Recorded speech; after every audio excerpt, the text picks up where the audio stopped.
Et je me base sur ça pour avoir encore de l'espoir pour revenir au Togo. Espérant que du jour au lendemain, en 2025, on sera quelque chose. Je rentre, on me dit, plus d'élections en 2025. Pourtant, j'étais positionné pour dire au moins en 2025, enfin, on va finalement le sortir, tous les arsenals, machin, tout ça. Je rentre et puis on me dit, il n'y aura plus d'élection, c'est fini, c'est plié. Donc ça veut dire que là où je suis là, je n'aurai plus la chance de rencontrer ce monsieur, plus jamais. C'est-à-dire nulle part. Je ne vais plus le rencontrer quelque part si ce n'est pas pour les vœux. Ou bien on se rencontre encore dans un autre pays. Alors de toi à moi, sois sérieux avant que je ne te donne la parole. Tu penses que ce que j'ai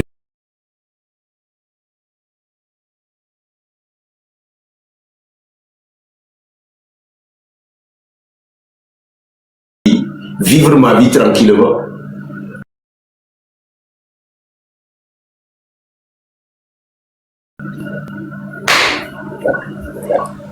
Mais cela saute aux yeux.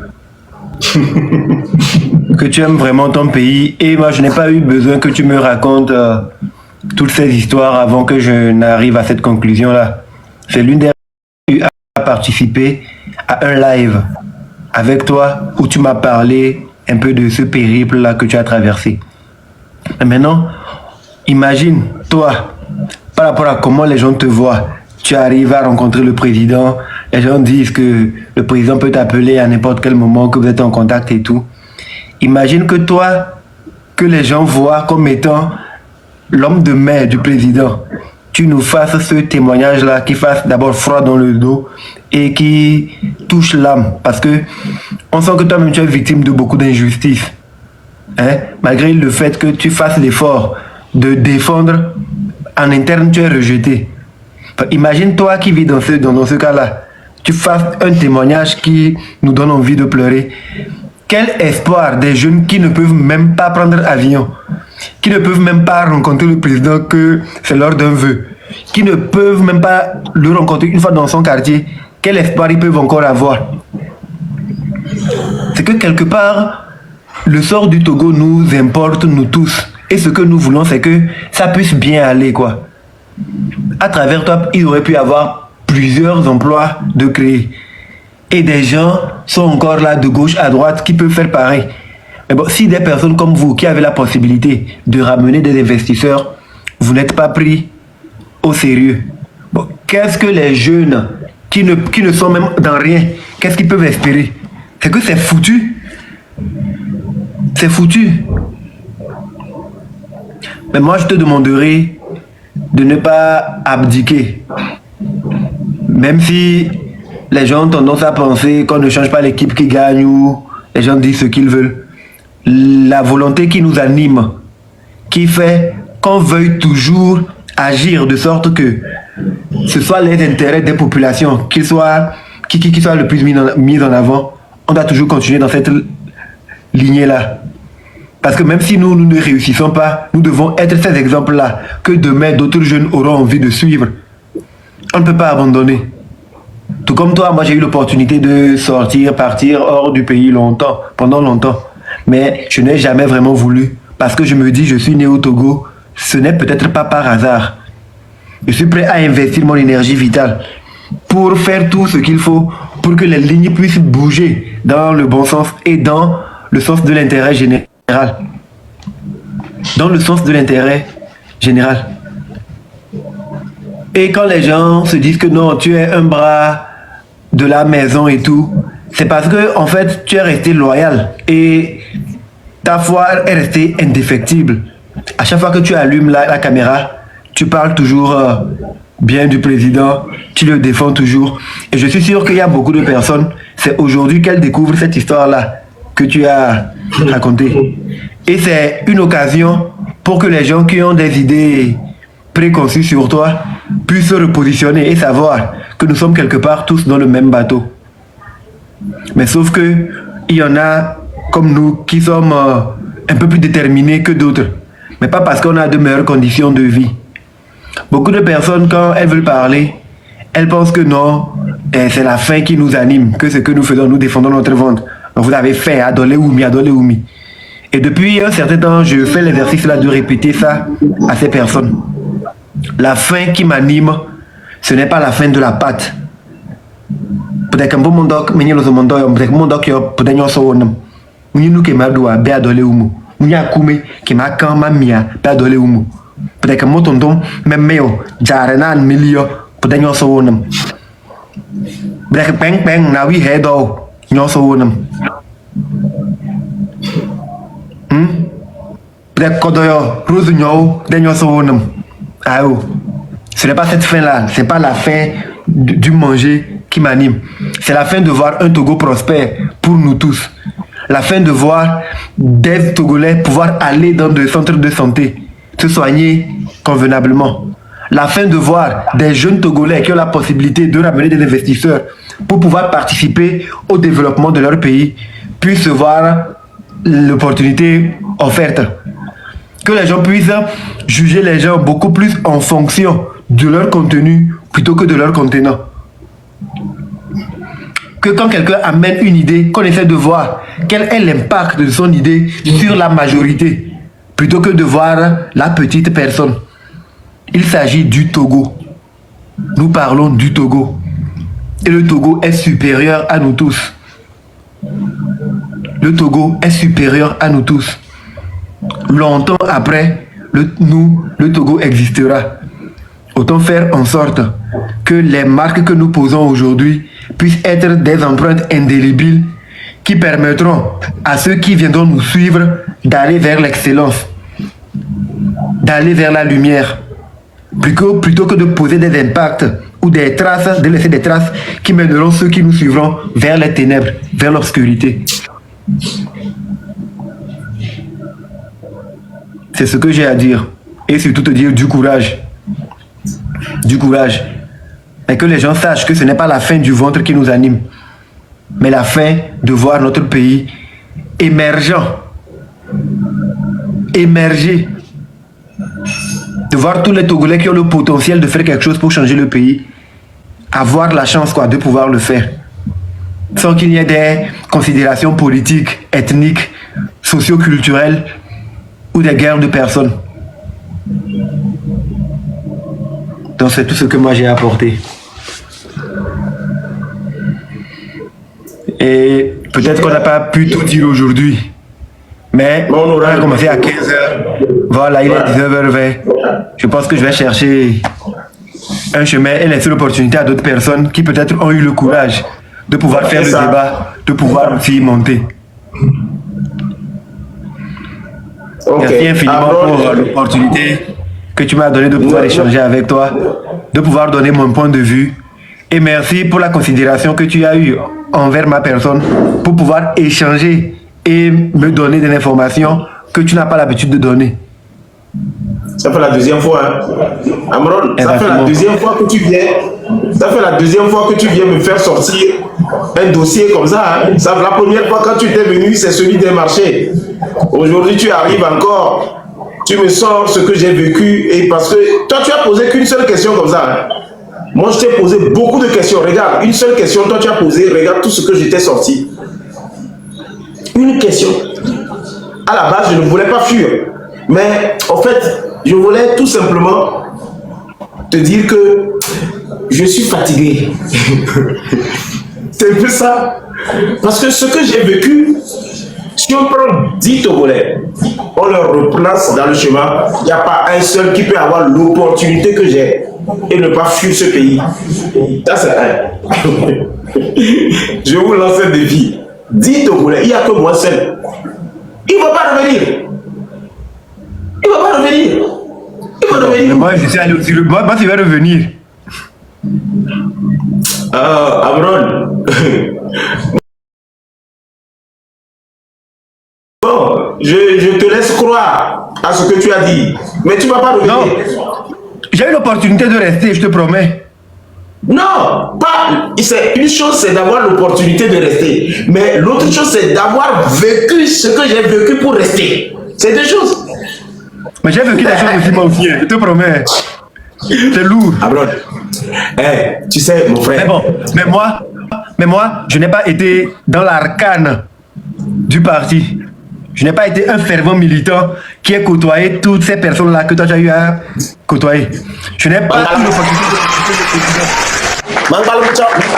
Je n'ai jamais eu l'opportunité de rencontrer le président, de lui serrer la main, de parler d'investisseurs et tout ça là. Jamais. Ça c'est vrai. Voilà pourquoi, des fois, je vous dis la chose une fois, c'est parce que vous ne l'avez pas bien compris que vous répondez. Et après, vous allez comprendre et puis vous allez dire, bon, ok, j'ai compris, je réponds. Amron, il y a quelque chose, je te jure. La prochaine fois, on va faire un débat, si je te le montre, tu vas me dire, tu es un sot, tu es un psychopathe. Parce que ce n'est pas normal que tu puisses vivre un truc comme ça. Et puis continuer par prêcher pour des personnes. Je te jure, la prochaine fois qu'on fera un débat, je vais encore te sortir quelque chose où la personne dit clairement, si c'est à cause de lui qu'on doit aider tout ce village-là, vaut mieux qu'il meure. C'est pas la peine.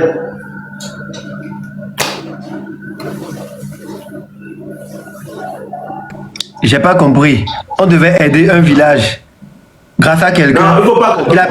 Il ne faut pas comprendre. Laisse ça comme ça. Écoute-moi, je te répète ça d'une autre manière. Dans ce que je vais te dire là, il y a quelqu'un qui n'arrête pas de dire c'est Doui là. Ouais, c'est Doui qui t'a appelé, il faut quitter ici, non? Je ne peux pas t'occuper de lui là. Non, c'est bon là, c'est bon, je dois m'occuper de lui. Parce que si c'est Doui, ça veut dire que sa vie même c'est Doui. Toi, tu vois les gens en train de mentir. Si tu n'es pas un gros menteur, toi, si tu vas venir commenter le mensonge, je ne comprends pas. Écoute-moi, ce que je voulais te dire, c'est pas que quelqu'un m'a dit ça. Je veux même te laisser deux informations en public, comme ça. La personne a appelé directement l'autorité de la localité pour interdire à l'autorité de la localité. Quand on dit l'autorité de la localité, tu peux comprendre. Il y a eu décentralisation. Tu peux comprendre ce que je veux dire. Voilà, je ne veux pas juste dire le nom, si c'est un préfet ou un maire ou bien non. Mais l'autorité de la région, tu comprends. La personne tombe sur mon live avec un investisseur dans la région pour faire quelque chose. Il dit à l'autorité qui est là-bas que si c'est lui là qui a apporté le projet là dans la communauté, de ne pas faire. Et de dire à la personne que j'ai ramenée que je ne suis pas une bonne personne, de ne pas m'accompagner, de ne pas financer le truc. Pourtant, je n'ai pas amené l'investisseur dans ma maison, ni dans mon village. Je répète. En fait, ce qui m'a fait rire, on est allé dans une région. Ce n'est pas ma région, ce n'est pas mon foyer, ce n'est pas ma famille, ce n'est pas... Comment est-ce qu'on peut réfléchir comme ça? Et puis pour intimider le monsieur, il dit j'appelle de la présidence. Là où j'ai dit que tu seras scandalisé, c'est ça. Et maintenant, tu sais celui qui m'a donné cette information? Si ce n'est pas Pana, c'est Gaston, c'est l'investisseur. Puisque l'investisseur a été finalement contacté par l'autorité locale qui lui dit de dissocier son image de moi. Et le monsieur me regarde dans les yeux et me dit, mais décidément, et ce n'est pas la première fois qu'on me fait ça. Il y a celui de l'Allemagne, il y a celui de la Belgique, il y a celui de la France. Il y a quelqu'un au Sénégal que j'avais trouvé. Il était super milliardaire, il voulait construire des logements sociaux pour les militaires. Et c'était un bon projet. Chaque militaire avait sa maison et puis tu paies le loyer. Et un jour, la maison te revient de droit. Ça devient pour toi. C'est tombé à l'eau. Donc, cher ami, je n'ai plus rien à prouver. Je dis, tu vas crier. Moi, j'ai fini. S'ils veulent Togolais, si vous voulez, je vous lance un défi. Quand je coupe le live, là, je partage. Je vais partager. D'abord, je vais partager toutes les vidéos de moi avec Amoron ce soir. Amoron, je vais te demander après d'aller liker, de partager ça. Toi-même, tout ce qu'on a fait là, je vais le partager sur mon compte. Et on va voir si les Togolais vont participer même à un débat. Parce que c'est leur manière de participer à ce débat. S'ils partagent, s'ils like, ils partagent, ça deviendra viral. Ça va finalement tomber dans l'oreille de quelqu'un. Ça va tomber dans les oreilles de, comment on appelle, d'un décideur. Et peut-être on va chercher à nous rencontrer pour nous dire qu'est-ce qui ne va pas. Sinon, en 2023, j'aurais pu rester en Allemagne. J'ai vu un Togolais en Allemagne qui m'a regardé dans les yeux comme ça. Il dit viens à Bonn, à Hambourg. Ne parle plus. Toi, tu es intelligent. Tu vas faire juste 6 mois. On va t'apprendre comment on parle couramment l'allemand. Et tu vas vendre les meubles. Tu t'habilles bien. Toi, tu t'habilles bien seulement. Tu vends les meubles. Tu es dans le magasin, quoi. Dans le magasin, tu t'habilles. Si c'est la cuisine aujourd'hui, tu présentes. Si c'est, comment on appelle, électroménager, tu présentes. Les salons, tu présentes. Ça dit, tu vois un peu ce que je veux dire? Je l'ai dit non. Que je veux devenir quelque chose dans mon pays. Dans mon pays a besoin de mon potentiel. Je ne veux pas venir rester en Europe pendant qu'ils sont en train de payer tout en Afrique et l'avenir va se décider en Afrique. Donc, à quand est-ce que moi je vais rentrer? Parce que quand on travaille pour les Blancs là-bas, eux, ils ont déjà fait match de retour. Ils sont en train d'acheter les hectares ici. Ils payent tout. Donc, c'est l'argument que je l'ai dit. J'ai dit, demain, vous allez venir payer terrain chez les Américains. Vous allez venir payer terrain sur les Chinois au Togo. Moi, je ne voudrais pas être comme ça. Donc, je pars. Mais si tu me reposes la question aujourd'hui, je vais te dire encore la même chose. Je n'ai pas envie de quitter ce pays. Parce que je voudrais être là quand on aura besoin de nous. Maintenant, ma dernière question avant qu'on ne se sépare, est-ce que tu penses que le président de la République, aujourd'hui, à l'heure où nous sommes en train de parler, comprend la situation de notre pays en tant que père? Est-ce qu'il comprend? Ta question que tu m'as posée, si je devrais répondre en restant dans la forme de la question, sincèrement, pour le moment, je n'ai pas l'impression que le président de la République, vis-à-vis de nous, est dans la posture d'un père. Parce qu'un père, la moindre des choses, discute avec ses enfants. Essaie de savoir qu'est-ce qui ne va pas avec ses enfants. Jusque-là, je fais partie de cette jeunesse qui n'a pas encore senti l'opportunité que le président veut s'adresser à moi, ou essaie de comprendre c'est quoi mes besoins, ou essaie de savoir c'est quoi mon avis sur la gestion du pays. Est-ce que le président, en tant que président de la République, est conscient des défis? Je pourrais dire oui, parce que bon, à chaque fois qu'il fait des discours ou qu'il étale les programmes, on essaie de voir qu'il prend en compte tous les compartiments de ce qui fait la vie de la société. Mais est-ce qu'en tant que père, il est à l'écoute de qu'est-ce que nous, ces enfants, nous voulons? Sincèrement, en toute honnêteté, je n'ai pas ce sentiment-là. Je n'ai pas l'impression qu'il y ait une connexion entre lui, le père, et nous, jeunesse, ses enfants. Ça, c'est mon avis et je peux me tromper. Mais c'est ce que je pense. Il n'est pas encore dans la posture du père pour moi.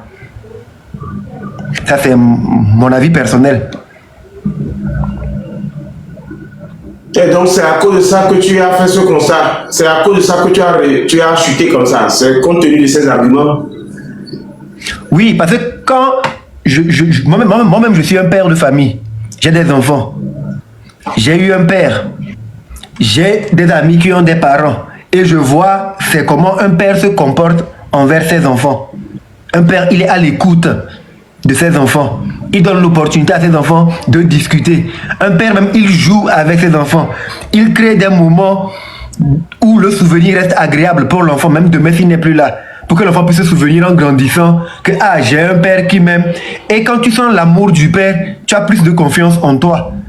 Mais pour le moment, moi, j'ai pas l'impression que par rapport aux actions du président, je suis concerné. Non?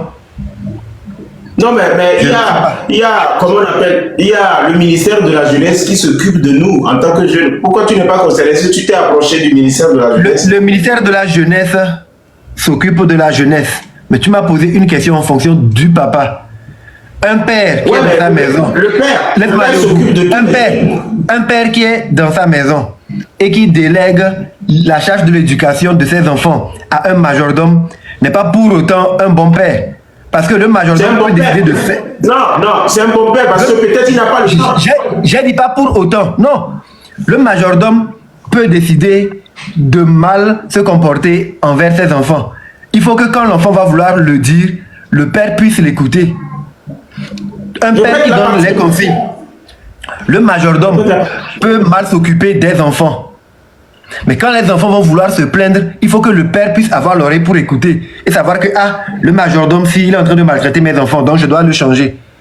Mais si le papa dit non, j'ai tout confié au majordome, c'est à lui de faire ce qu'il a à faire et il ne s'occupe même pas de prendre les avis de l'enfant, le majordome peut maltraiter l'enfant. Le papa peut donner 10 000 pour qu'on donne à l'enfant par jour. Le majordome va donner que 1 000 francs. L'enfant va crier, le père ne va même pas écouter. Et c'est le cas. Il fait voter des budgets. Il met une cour des comptes pour que la cour des comptes puisse contrôler les actions. La cour des comptes publie des rapports qui montrent qu'il y a des dysfonctionnements dans la gestion des budgets. Ce n'est pas le rôle du père, puis lui l'a délégué. Mais il n'est pas responsable des détournements. Mais il doit pouvoir demander des comptes au majordome et à ceux qui gèrent les comptes. Il doit pouvoir écouter ses enfants. Est-ce que quand je remets l'argent pour qu'on s'occupe de vous, tout se passe bien? Vous êtes satisfait? Ah bon? Il faut qu'il puisse regarder, voir. Mais tu as des bleus sur le corps. Qui t'a fait ça? C'est le majordome. Et dire au majordome que tu es ici pour t'occuper de mes enfants, pas pour les maltraiter. Je t'emploie, tu es employé pour t'occuper de l'avenir de mes enfants, de leur bien-être, pour qu'ils puissent bien se développer, pas pour les maltraiter. Donc, toi, tu ne fais pas bien ton boulot. Pars, amener un autre majordome. Donc, pour le moment, ça c'est à titre personnel, je parle. Pour d'autres, je ne sais pas. Je ne sens pas que le président soit dans le rôle de père avec sa jeunesse. Non. Mais est-ce que il est dans son rôle de président? Oui. La preuve, il y a des ministères qui s'occupent de chaque département. Il y a un ministère de la jeunesse, que le ministère s'occupe de son département. Que le ministre de la jeunesse s'occupe de la jeunesse. Il y a un ministère pour l'agriculture, que le ministère de l'agriculture s'occupe des agriculteurs. Mais après, il faut qu'il puisse parler avec la jeunesse, il faut qu'il puisse parler avec les agriculteurs, il faut qu'il puisse parler directement avec les enfants que nous sommes. En tant que jeunes, nous sommes dans plusieurs secteurs. Nous sommes dans la médecine, nous sommes dans l'enseignement, nous sommes dans l'artisanat, nous sommes dans le business, nous sommes dans beaucoup de domaines. Donc, il faut qu'il puisse être pleinement un père et écouter.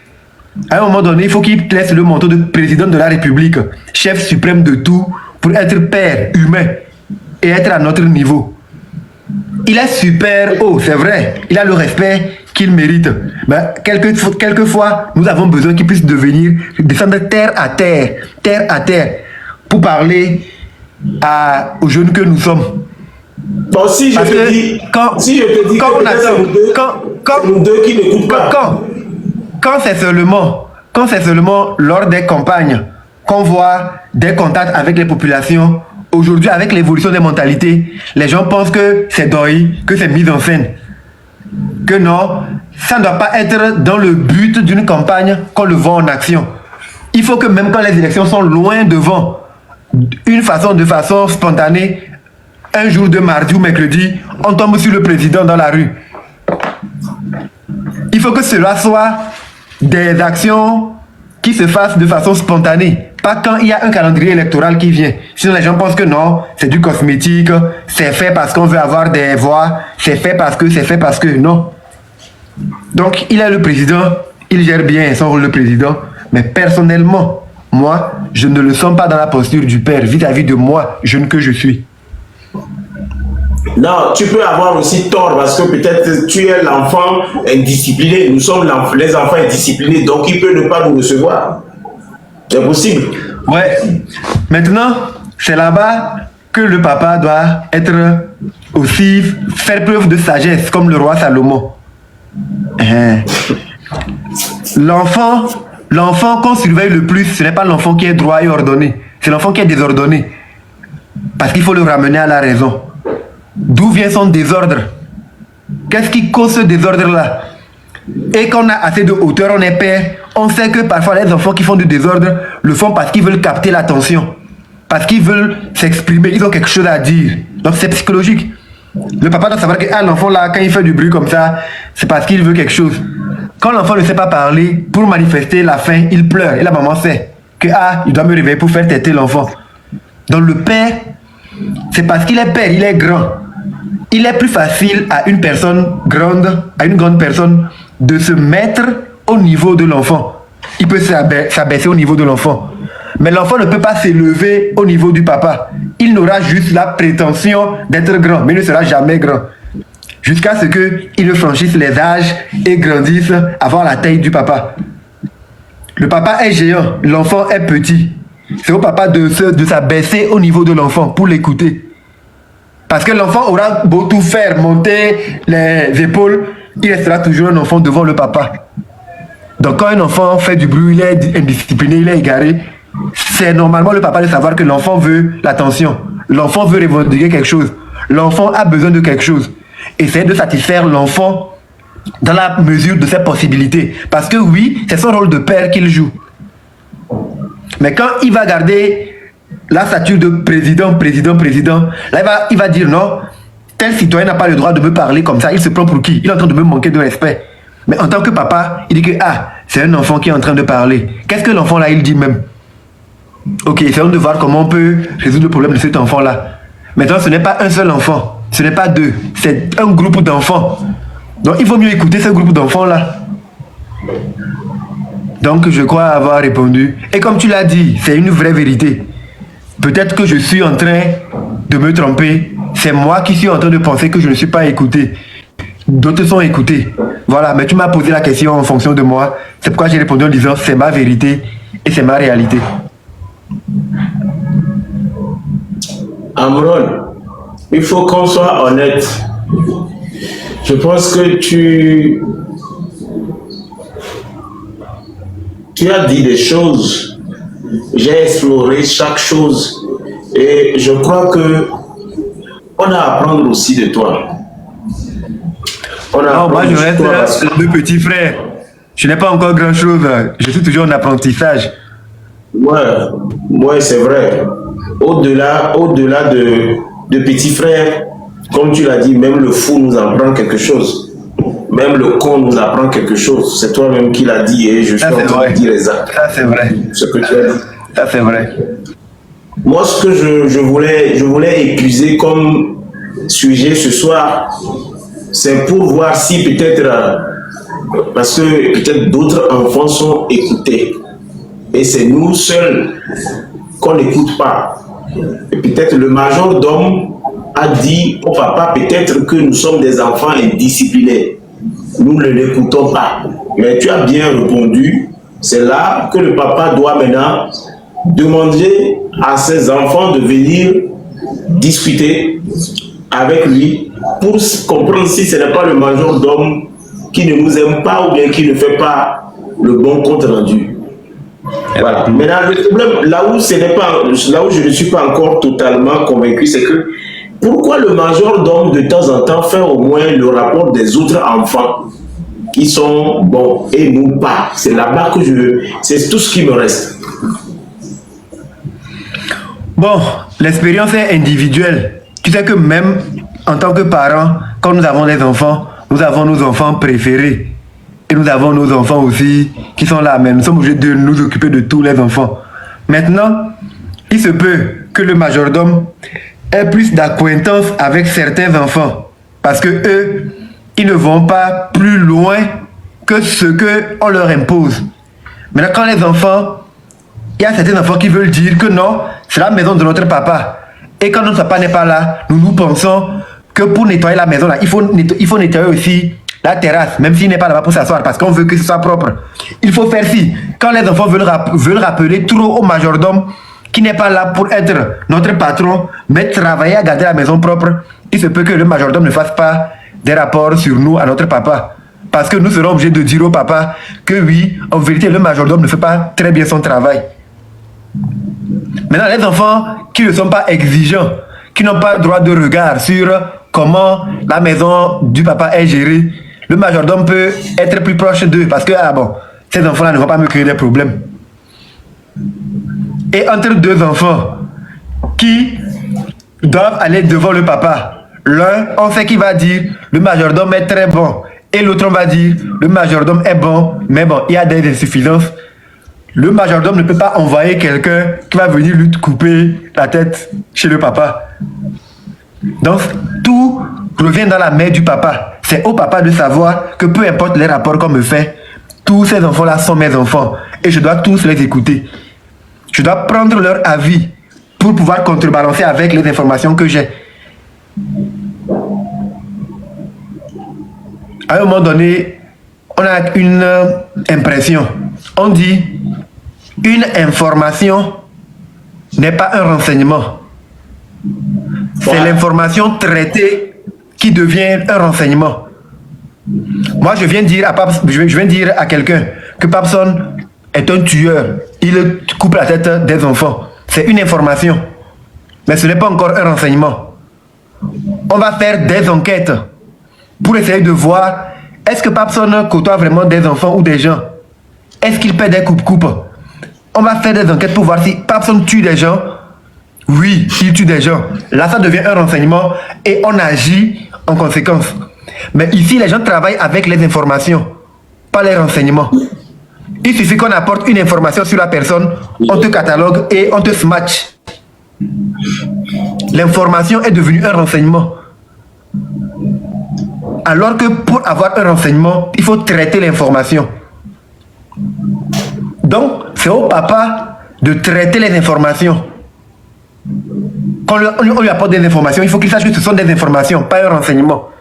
Il faut qu'il les fasse traiter avant maintenant de prendre sur lui les mesures ou les postures qu'il faut pour agir. Parce que finalement, ces enfants qu'on appelle les enfants bandits, les enfants récalcitrants, quand on analyse, ce sont des enfants qui se placent dans l'ordre de l'intérêt général.